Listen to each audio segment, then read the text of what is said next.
오늘은 곧 하나님은 빛이시라 라는 제목으로 요한 1서 1장의 말씀을 함께 나누도록 하겠습니다. 요한 1서의 저자는 요한복음의 저자 사도 요한으로 알려져 있습니다. 사도 요한은 어부였고 시몬 베드로의 동업자였으나 세례 요한의 제자로 안드레와 함께 있다 예수님의 제자가 됩니다. 이후 안드레의 형 시몬 베드로가 예수님의 제자가 되고 요한의 형제 야고보도 예수님의 제자가 됩니다. 요한은 복음서를 기록한 이후 노인이 된 AD 90년경 에베소에서 편지를 쓴 것으로 보입니다. 1절 태초부터 있는 생명의 말씀에 관하여는 우리가 들은 바요 눈으로 본 바요 자세히 보고 우리의 손으로 만진 바라고 합니다. 사도 요한은 태초부터 있었던 생명의 말씀에 대하여 우리가 들었고 눈으로 보았고 손으로 만졌다고 말합니다. 요한복음 1장 1절에서 언급한 말씀 예수 그리스도에 대하여 말한 것입니다. 요한복음 1장 1절입니다. 태초에 말씀이 계시니라. 이 말씀이 하나님과 함께 계셨으니 이 말씀은 곧 하나님이시니라.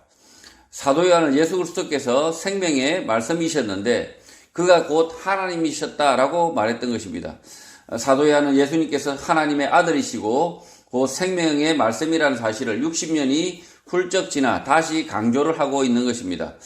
사도 요한은 예수님의 말씀, 로고스, 사람을 살리는 말씀, 생명의 말씀이라는 것인데 그 예수님을 자신의 귀로, 자신의 눈으로, 자신의 손으로 만져서 안다는 것입니다. 예수 그리스도께서 생명의 말씀이다. 살아계시는 말씀이다. 그리고 움직이는 말씀이시다. 우리와 함께 생활하신 말씀이다. 라고 지금 이 사도 요한은 말하고 있습니다. 예수 그리스도께서 하나님의 아들이셨기 때문에 그가 하신 말씀이 곧 로고스였다. 하나님의 말씀이었다. 라는 사실을 지금 사도 요한이 일깨워주고 있는 것입니다. 개역 개정 성경에서 생명으로 번역하고 있는 단어는 킹 제임스 영문 성경에서 라이프, 헬라어 원문에서는 조에, 생활, 살림살이, 삶이라는 뜻을 가지고 있습니다. 그러니까 예수님을 우리가 직접 경험하지 못했지만 복음서에 예수님의 말씀과 행적, 삶들이 잘 기록되어 있고 사도들의 편지 속에 그 의미들이 고스란히 녹여져 있다는 것입니다. 예수님께서 살아계신 인간으로서 오셨지만 그가 하나님이셨다.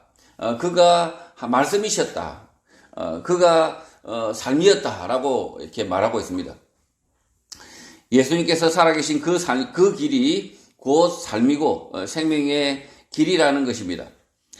이 예수님이 그 살아계신 그 모습, 그 사신, 그 모습이 곧 생명의 길이었다라고 지금 사도 요한이 말하고 있는 것입니다. 2절 이 생명이 나타내신 바 된지라. 이 영원한 생명을 우리가 보았고 정언하여 너희에게 전하노니 이는 아버지와 함께 계시다가 우리에게 나타내신 바 된 이시라고 합니다.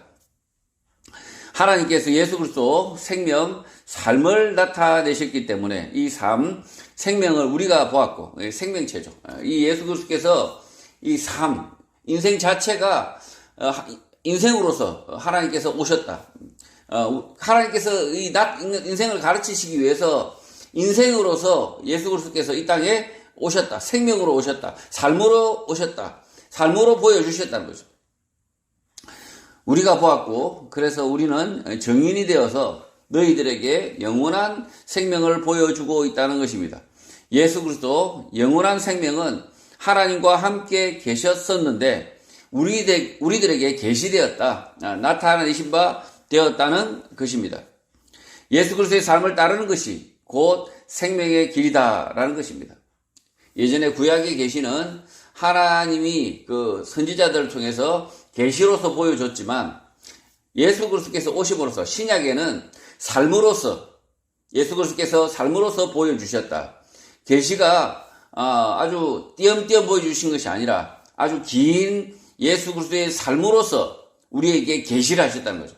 하나님의 뜻과 하나님의 계획을 예수 그리스도의 그 삶으로서 계시를 하셨다. 그것이 곧 생명의 길이다라고 지금 말하고 있는 것입니다. 3절 우리가 보고 들은 바를 너희에게도 전하면 너희로 우리와 사귐이 있게 하려 함이니 우리의 사귐은 아버지와 그의 아들 예수 그리스도와 더불어 누림이라고 합니다. 지금 이 3절의 말씀은 지금 이 사도 요한과 그리고 믿지 않는 이 사람들이 서로 사귀는 것은 이 사귐은 무엇을 예정한 것이냐? 하나님과 그의 아들 예수 그리스도와의 사귐, 그것을 예정하고 있다라고, 그것이 본질이다라고 지금 말하고 있습니다. 이 사도 요한과 그 제자들이 그리고 그 성도들이 열심히 말씀을 주장하고 가르치고 있습니다. 가르치고 있는데 그 이유는 우리가 서로 인간적인 관계를 맺고 사귀자는 것이 아니라 결국은 하나님과 그의 아들 예수 그리스도와 더불어서 함께 사는 것, 그것을 위함이다라고 지금 말하고 있습니다. 우리가 보고 들은 바를 너희에게 설명하는 이유, 진술하는 이유는 너희들이 우리와 함께 사귐, 코이노니아, 펠로우십을 가질 수 있기 때문이라는 것입니다. 하나님과 예수 그리스도와 우리가 인간이 펠로우십이 뭡니까? 동지적 관계죠. 형제적 관계죠. 동등한 이 관계입니다. 어떻게 우리가 하나님과 그 예수 그리스도와 이렇게 펠로우십을 가질 수 있냐라고 생각하겠지만 성경은 이 사람에 대해서 그렇게 하나님께서 사람을 사랑하셔서 하나님과 대등하게 소통할 수 있는 그런 사람으로 지었다라고 지금 말하고 있는 거죠. 그리고 우리의 진정한 사귐, 코이노니아, 펠로우십은 하나님과 함께 하는 것, 그의 아들 예수 그리스도와 함께 하는 것이라고 설명하고 있는 것입니다. 사도 요한이 예수님으로부터 보고 들은 것을 열심히 설명하는 이유는 결국 하나님과 그의 아들 예수 그리스도와 사귐, 코이노니아, 펠로우십, 동행을 가질 수 있기를 바라는 것입니다. 교회 안에서 성도 간의 사귐의 목적은 결국 하나님과의 사귐, 예수 그리스도와의 사귐이라는 것입니다. 이 성도들이 서로 교제하고 만나고 계속해서 말씀을 강론하고 그리고 그 말씀에 대해서 물어보고 이렇게 열심히 교회로 모여서 우리가 이 사귐이 있는 이유는 결국은 그 우리를 지으신 하나님과 그리고 예수 그리스도를 만나 사귀기 위한 것이라는 거죠. 그 펠로우십을 가지기 위한 거라는 거죠. 하나님과의 코이노니아, 예수 그리스도와의 코이노니아 속에 들어가기 위함이라는 거죠. 그러나 한국 교회 안에서 성도의 사귐은 이미 거래로 바뀐 지 오래입니다. 아주 일천한 장사죠. 아주 일천한 거래입니다. 성도가 전해주는 말들은 하나님과의 사귐, 예수 그리스도와의 사귐이 목적이 아니라 조그만 이익일 수 있는 것입니다. 이 한국 교회가 참 이런 문제가 심각한 거죠. 이 교회가 성도들이 함께 모이는 이유는 결국은 성도들 간에 조그만한 이익을 위해서 서로 교환하기 위해서 이렇게 교회로 모이는 것이 아닙니다. 교회는 시장통이 아닙니다. 교회는 그 사람들이 만나는 소통의 장도 아닙니다. 교회로 모이는 이유는 뭐냐? 결국은 이 교회로 모여서 이 교회 성도들이 함께 나눔으로 인해서 생겨나는 것은 궁극적인 것은 무엇이냐? 하나님과의 사귐, 예수 그리스도와의 사귐이 목적이라는 거죠. 4절 우리가 이것을 쓰면 우리의 기쁨이 충만하게 하려 함이라고 합니다. 요한일서 편지를 쓰는 목적을 밝히고 있는데 너희 기쁨이 충만하길 바란다는 것입니다. 기쁨이 충만하려면 결국 성도 간의 사귐이 궁극적인 목적이 아니라 하나님 예수 그리스도와의 사귐을 궁극적 목적으로 해야 한다는 것입니다. 교회를 정할 때 그 교회로 선택하는 이유, 목적이 그 교회에 모여있는 성도들이 자신에게 기쁨을 주는가, 유익을 주는가, 이익을 주는가라고 정한다면 거짓 기쁨은 잠시 있을지 몰라도 진정한 기쁨, 영원한 기쁨은 없다는 것입니다. 이 교회가 함께 모여야 되는 이유는 이 잠깐의 기쁨, 인생에서 희노애락을 서로 함께 나누는 그 기쁨을 위해서 모여 있는 것이 아니라 실제로는 이 하나님과의 사귐, 예수 그리스도와의 만남, 예수 그리스도와의 그 소통, 이것을 진정한 기쁨을 위해서 실제로는 성도들의 사귐이 있다라는 거죠. 5절 우리가 그에게서 듣고 너에게 전하는 소식은 이것이니 곧 하나님은 빛이시라 그에게는 어둠이 조금도 없으시다고 합니다. 사도들이 예수 그리스도로부터 하나님에 대하여 들었고 그것을 가르치고 있는데 하나님은 빛이시고 어둠은 조금도 없다. 온통 밝은 뿐이라는 것입니다. 이 교회 안에 사도들이 이 교회로 성도들로 이미 모인 지가 이미 60년이 지났죠. 훌쩍 지났습니다. 그런데 이 말씀을 하시는 이유가 이 사도 요한이 이 말을 하는 이유가 뭘까요? 하나님은 빛이시다. 어둠은 조금도 없다. 온통 밝은 뿐이라고 말하는 이유가 뭘까요? 교회에 어두운 구석이 너무 많다는 겁니다. 교회에 숨겨지는 것들이 너무 많다는 거죠. 교회에 비밀이 많다는 거죠. 그래서 지금 사도 요한, 노인이 되어 있는 이 사도 요한이 교회를 지금 책망하고 있는 것입니다. 책망하고 있는데 이 책망하는 것을 완곡하게 지금 이렇게 이야기하고 있는 것입니다. 하나님은 빛이신데 그에게는 어둠이 조금도 없는데 너희들은 지금 어둠이 잔뜩 있다. 교회 안에 정직하지 못한 성도가 있고 교회 안에 거짓말하는 성도가 있고 교회 안에 숨기는 성도가 있고 그래서 온통 어둠이 가득하다라고 지금 책망하고 있는 것입니다. 6절 만일 우리가 하나님과 사귐이 있다 하고 어둠에 행하면 거짓말을 하고 진리를 행하지 아니함이라고 합니다. 우리가 하나님과 사귐이 있다고 하면서 어둠의 길을 걷는다면 우리는 거짓말을 하고 있고 진리를 행하지 않는다. 실천하지 않는다는 것입니다. 사도 요한은 교회가 하나님과 동행한다. 사귐이 있다면서 어둠 속에 있다면 거짓말을 하고 있고 진리를 행하지 않는 중이라는 것입니다. 한국 교회는 빛 가운데 걷는다면서 어둠 속 무지 가운데 있는 교회가 많습니다. 무지한데 어두운데 어둠 자체가 원래 그런 줄 알고 사는 교회가 많은 것입니다. 못은 오류투성이지만 원래 그런 줄 아는 것입니다. 이 어떤 집에 가보면 등이 고장이 나서 그런지 어두컴컴합니다.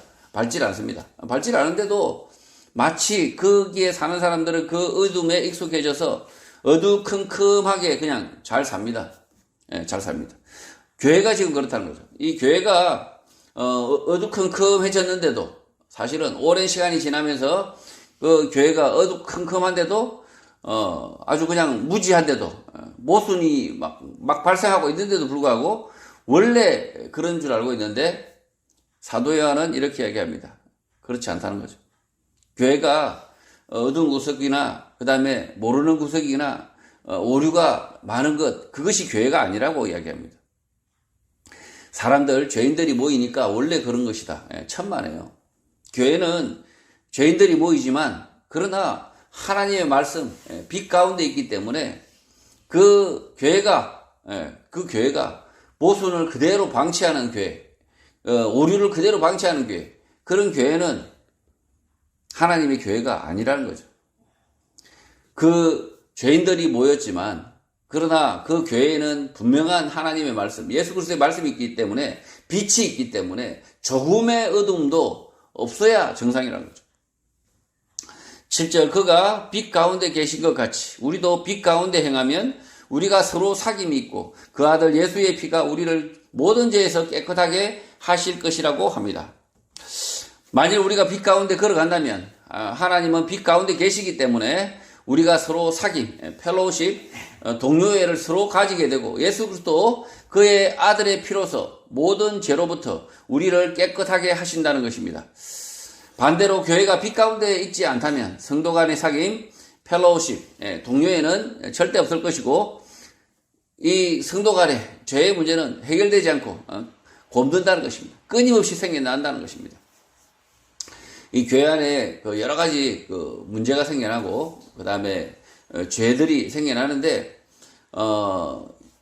진정한 교회라면 이 하나님의 빛 가운데 있는 교회라면 예수 그리스도 그 아들의 피로 모든 죄로부터 깨끗하게 하신다. 그것은 교회에 대해서 주신 말씀이라는 거죠. 이 교회가 완벽한 공동체일 수 있는 이유는, 여기 교회는 시장통도 아니고요, 회사도 아니고, 그리고 교회는 친목계도 아닙니다.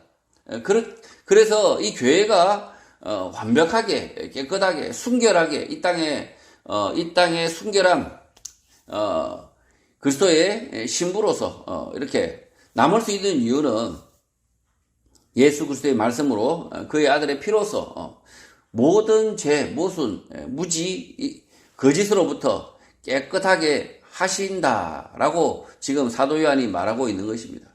그래서 교회가 유일하게 정직하고, 이 교회가 유일하게 빛이 되고, 교회가 유일하게 소금이 될 수 있다라고 지금 말하고 있는데, 한국 교회는 반대로 오히려 그냥 썩어져 가는 이 우리 사회의 빛이 아니라 어둠이고, 빛이 아니라 혼란이고, 빛이 아니라 시간 낭비고, 빛이 아니라 무질서인 거죠. 교회가 오히려 더 무질서인 거죠. 그러니 이 우리 사회의 죄의 문제가 해결되지 않는 거죠. 교회가 빛의 가운데 있어야 된다. 빛 가운데 있어야 된다. 예수 그리스도의 말씀 가운데 있어야 되는데, 그렇지 못하니까, 심지어 예수 그리스도의 말씀이 뜻하는 바가 뭔지도 모르니까, 하나님께서 말씀하신 것이 제대로 뭔지도 모르니까, 왜 뭔지 모르냐? 그 말씀에 대해서는 관심을 안 가지니까요. 그 예수 그리스도의 말씀이 진정으로 말씀하시고자 하는 뜻이 무엇인지 깊이 생각하지 않으니까 모른다는 거죠. 그러니 온통 교회가 그냥 세상과 다를 바 없는, 교회 공동체가 유일하게 죄 없는 공동체, 깨끗한 공동체, 순전한 공동체가 될 수 있지만 그렇게 못하고 있다는 거죠. 8절, 만일 우리가 죄가 없다고 말하면 스스로 속이고 또 진리가 우리 속에 있지 아니할 것이라고 합니다. 만약에 교회 안에 문제가 없어야 한다라고 말하는 사람이 있다면 스스로를 속이는 사람인데, 죄가 없어야 한다, 이 문제가 없어야 한다라고 말하는 사람이 있다면 스스로 속이는 사람인데, 그래서 진리가 우리 속에 없다는 것입니다. 교회 안에 무지, 죄가 많은데 그 모든 죄를, 무지들을 예수 그리스도의 피로서 씻는다는 것입니다. 바른 교회 공동체는 문제가 없는 교회가 아니라 죄가 교회를 더럽히지 못하도록 깨끗이 청소를 한다는 것입니다. 지금 이 죄가 있죠. 죄가 있습니다. 사람들의 여러 가지 무지와 죄가 이 교회 안에도 있습니다. 성도들한테는 있지만, 그러나 바른 교회 공동체는 이 죄가 교회를 더럽히지 못하도록 깨끗이 청소하는데, 뭐로 청소하느냐? 예수 그리스도의 피로서 청소를 하기 때문이다. 예수 그리스도의 말씀으로서 깨끗하게 한다는 거죠. 9절, 만일 우리가 우리 죄를 자백하면 그는 미쁘시고 의로우사 우리 죄를 사하시며 우리를 모든 불의에서 깨끗하게 하실 것이라고 합니다. 만약 우리가 우리의 죄, 우리 교회의 문제를 숨기지 않고 드러내면 그는 성실하셔서 즉시 우리의 죄를 용서하시고 모든 불의로부터 우리를 깨끗하게 하신다는 것입니다. 교회 안에 잘못이 있다면 숨기지 말고 즉시 드러내면 죄 용서를 받고 모든 불의, 모든 악행으로부터 깨끗함을 받을 수 있다는 것입니다. 이 교회 안에 문제가 있습니다. 문제가 있는데 이것을 숨기는 사람들이 있습니다. 그래야만이 성도들이 떠나가지 않으니까 숨겨야 된다. 그렇게 해서 교회가 망하는 거죠. 교회 구성원들이 실제로는 교회 성도들을 속이고, 교회 성도들은 속는 줄도 모르고 속고 있고, 이렇게 되면 결국은 이런 불의한 교회, 모순적인 교회, 악행을 숨기는 교회는 어떻게 됩니까? 결국 교회가 망하는 거죠. 교회 안에 아주 심각한 잘못이 있습니다. 그러면 드러내야 됩니다. 드러내서 사람들이 깜짝 놀라야 된다는 거죠. 깜짝 놀라야 되고, 그 죄를 위해서, 그 죄를 해결하기 위해서 예수 그리스도의 말씀을 더 깊게 생각해야 되고, 예수 그리스도의 말씀을 쫓아서 그 문제를 해결하려고 노력해야 된다는 거죠. 근데 대부분의 교회가 어떻게 해결합니까? 덮습니다. 일단 덮고 보자. 그래서 제가 아는 모 교회 당회장 목사님께서, 김땡땡 목사님께서 무려 젊은 여자 성도들하고 무려 5명, 7명 이렇게 관계를 맺고 있다가 집사, 장로들이 알게 된 거죠. 그래서 집사 장로들이 몰래 그 문제를 해결하기 위해서 교회가 너무너무 창피하니까 호텔을 기다렸다가 덮쳐가지고 각서를 받아냈다고 합니다. 조용히 본교회에 당회장, 목사 사임하고 퇴직금 얼마를 줄 테니 절대 목회하지 말고 어디 가서 조용히 찌그러져 사는 것을 조건으로 합의를 도장을 팍 찍고 그렇게 해서 문제가 해결되었다라고 생각했지만 그렇게 문제를 죄를 숨기고 덮고 은폐해버리면 결국은 어떻게 됩니까? 교회가 깨끗함을 받는 것이 아니라 오히려 골마 터지게 되는 거죠. 그래서 더 심하게 문제가 그 이후로 더 심해지고 그리고 그 교회는 그 빛으로서 소금으로서 역할을 할 수 있을까요? 동네 창피해서 그 교회는 빛으로서 소금으로서 역할을 못하는 겁니다. 교회 공동체가 모두 한꺼번에 망하는 거죠. 망한. 그래서 이 사도 요한은 뭐라고 가르칩니까? 교회 안에 죄가 있으면 자백하라는 거죠. 자백하고 오히려 드러내라는 거죠. 드러내어서 우리 교회가 이렇게나 지금 심지어 담임 목사가 이런 말도 안 되는 일이 있으니 우리 교회가 정말 무엇으로부터 잘못되었는지 그 말씀을 더 우리가 예수 그리스도의 말씀에 더 뭐가 우리 교회가 뭐가 잘못됐는지 거기서부터 출발하는 거죠. 예수 그리스도의 말씀을 처음부터 잘못 배웠는지 아니면 그 문제에 대해서 심각하게 예수 그리스도의 말씀을 통해서 우리가 교회가 고민하고 그 문제를 해결하려고 노력해야 되지만 대부분의 교회는 이런 식이죠. 숨기고 덮고 은폐하고 그렇게 해서 교회가 성도들이 떠나갈까봐 그렇게 하고 있다는 거죠. 다시 한번 말씀드리지만 교회 안에 잘못이 있다면 숨기지 말고 즉시 드러내어서 죄 용서를 받고 불의와 모순을 악행을 그리고 그것을 깨끗하게 다시 해야 된다는 것입니다. 10절 만일 우리가 범죄하지 아니하였다 하면 하나님을 거짓말하는 이로 만드는 것이니 또한 그의 말씀이 우리 속에 있지 아니한다고 합니다. 지금 이 사도 요한이 편지 쓰고 있는 이 교회가 우리는 아무런 잘못이 없는데요. 사도 요한은 미리 알고 있다는 거죠. 이미 짐작하여서 알고 있는데 그 교회의 범죄가 무엇인지 그 교회의 지금 악행이 무엇인지 알고 있음에도 불구하고 모른 척 하고 있는데 만일 우리가 범죄 아니하였다. 우리는 범죄하지 않았다. 하나님을 거짓말쟁이로 만드는 것. 심지어 하나님마저 속이려고 하는 것. 그러니 그 교회에 하나님의 말씀이 있겠냐 이 말이에요. 사도 요한은 교회 안에 범죄가 있다, 죄가 있다고 말하고 있습니다. 교회가 어둠 속에 있기 때문입니다. 그럼에도 불구하고 우리가 범죄하지 않았다라고 말하면 하나님을 거짓말쟁이로 만드는 것이다. 그의 말씀이 우리 속에 있지 않다고 말하는 것입니다. 하나님의 말씀이 우리 안에 없으면 죄를 죄라고 여기지 않기 때문에 없다고 생각하는 것입니다. 성도 여러분, 교회 안에 잘못, 죄, 무지, 악행이 있다면 반드시 드러내어서 고쳐야 합니다. 드러내면 반드시 그 문제, 죄는 해결된다고 사도 요한은 말합니다. 지금 편지를 받고 있는 초대교회에 무슨 문제, 무슨 죄가 있는지 모르지만 드러내어야 말씀으로 고쳐지는 것입니다. 하나님의 말씀을 통하여 죄를 인식하고 그 죄의 문제를 해결하는 것이 신앙의 성숙인 것입니다. 빛 대신 하나님을 쫓아 그림자 없는, 어둠이 없는 성도가 되시기를 주님의 이름으로 축복합니다.